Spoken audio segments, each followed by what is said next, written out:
మన భారత రైల్వే మరో చరిత్రను సృష్టించింది. రోజురోజుకు టెక్నాలజీలో దూసుకుపోతోంది. ప్రయాణికుల ప్రయాణాన్ని మరింత బెటర్గా ఉండేందుకు సరికొత్త రైళ్లను అందుబాటులోకి తీసుకువస్తోంది. ఇప్పుడు హైడ్రోజన్తో నడిచే ఇంజిన్ను అందుబాటులోకి తీసుకురానున్నారు. దీనిపై కేంద్ర రైల్వే శాఖ మంత్రి అశ్విని వైష్ణవ్ ట్వీట్ చేశారు.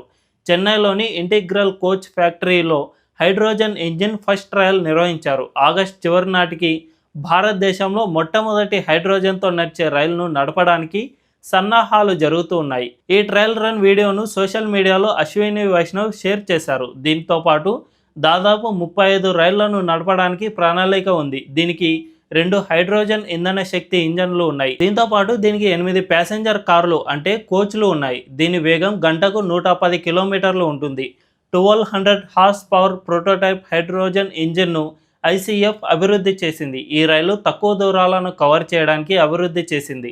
దీంతో ఇకపై మన దేశం పెట్రోల్పై చేస్తున్న ఖర్చు కూడా చాలా వరకు తగ్గనుంది.